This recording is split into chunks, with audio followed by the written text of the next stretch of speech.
Bonsoir le mensuel, bienvenue au Château de Saint-Martin pour la deuxième édition du festival Rire en Vigne, où je suis passé faire un petit coucou aux copains.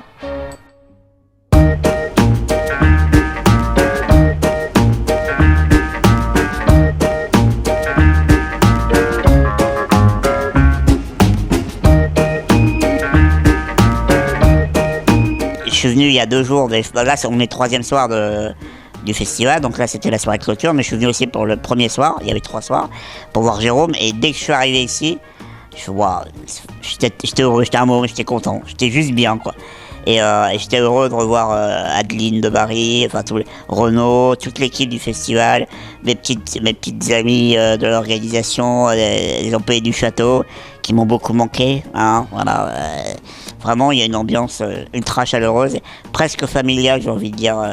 Déjà, en plus, c'est pas faux, parce que c'est un domaine familial qui s'est transmis de génération en génération, et on le sent même nous en tant qu'artiste, ce côté cocon, famille, et moi, je suis très dans l'humain, très dans l'affectif, et quand je m'entends bien avec des gens, j'ai envie de retourner les voir, et voilà. Et alors, le système capitaliste, c'est scandaleux, je vous l'accorde, mais j'adore le pognon. On dit l'argent fait pas le bonheur. Il y a vraiment qu'un connard de pauvre pour inventer des conneries pareilles, hein. Les restos, les spectacles, les vacances, les putes.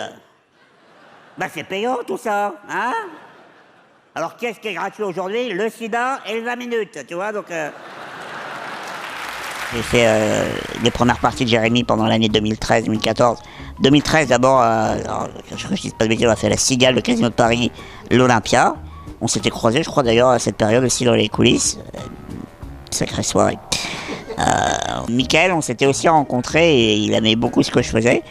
Et il m'avait déjà aussi appelé pour faire ses premières parties.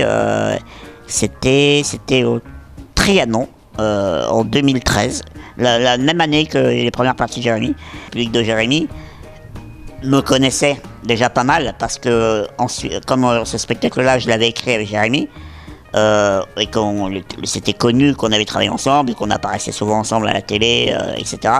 Donc les gens qui venaient voir Jérémy me connaissaient et étaient entre guillemets un peu conquis d'avance, mais même si faut jamais croire que tout est gagné, hein. Mais bon, j'arrivais dans un peu en mode demi-rassuré. Alors que Michael, tu vois, Michael, son spectacle, c'est un imitateur vocal, c'est plus un concert son truc, Michael. Il met un peu des punchlines, évidemment, entre ses chansons, tu vois, mais c'est plus un show, quoi. Et je me suis dit, la première fois que j'ai fait sa première partie, je me suis dit, est-ce que j'ai ma place? Est-ce que je vais bien me faire accueillir? Et ça s'est super bien passé, j'ai réussi à les avoir. Une fois, ça s'est pas bien passé, mais c'était pas Michael ni Jérémy, c'était une de mes toutes premières parties. J'avais fait la première partie de Anthony Cavana, c'était ma grosse première partie. C'était à Metz, à l'Arsenal de Metz.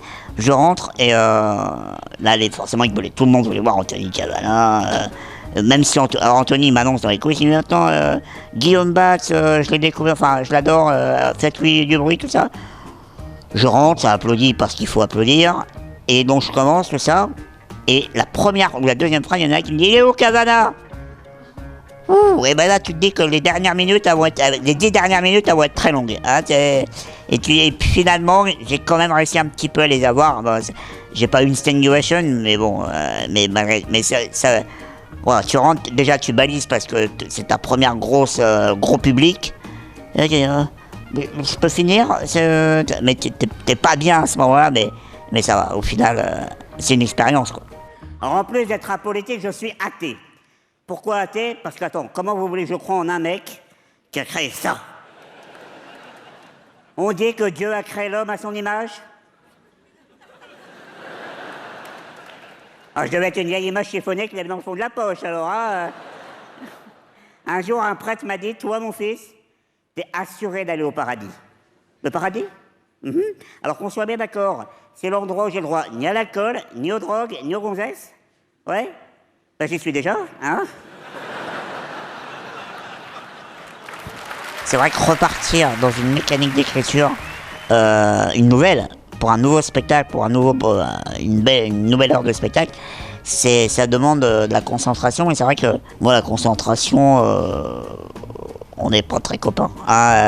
Non, non, mais en plus, je suis parfois un peu flemmard. D'ailleurs, je le dis aussi dans le nouveau spectacle. Je suis flemmard et qui s'intéresse à rien. Tu vois, c'est un bon mélange. Et l'excitation, ouais, c'est de l'excitation et en même temps de l'anxiété, tu vois. T'écris, tu te dis, toi, ça te fait rire. Et est-ce que ça fera rire les autres? Tu vois, c'est toujours l'éternelle question.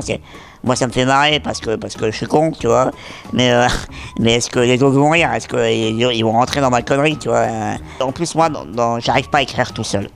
Et il faut que le premier, je l'ai écrit avec Jérémy. Le deuxième, je l'ai écrit avec quelqu'un d'autre. Je sais pas si vous connaissez, il s'appelle Benjamin Verrecas, un humoriste bourré de talent. J'arrive, fait ma mise en scène. Enfin, c'est quasiment acté. Il y a plus que certains détails à régler.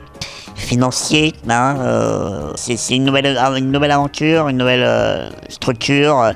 Et c'est beaucoup d'anxiété, mais d'excitation évidemment. Le mot, tu l'as très bien dit, c'est l'excitation de retrouver la scène, parce que je pense que pour tous les artistes de one-man show ou même de comédiens de théâtre, l'endroit où on est le plus heureux, c'est sur scène, et quand on a un public qui nous répond et qui est heureux d'être là et qui est réceptif à ce qu'on lui raconte, quoi. Et ça, c'est pour moi aujourd'hui, je connais pas d'autres sensations plus fortes, ouais, c'est plus jouissive. Mais un jour, je suis persuadé, ça j'en suis réellement convaincu, que moi aussi je rencontrerai une femme qui n'aura pas peur de me prendre dans ses bras, parce que elle aura enfin compris que ce sont mes os qui sont en verre, et certainement pas mon cœur. Voilà.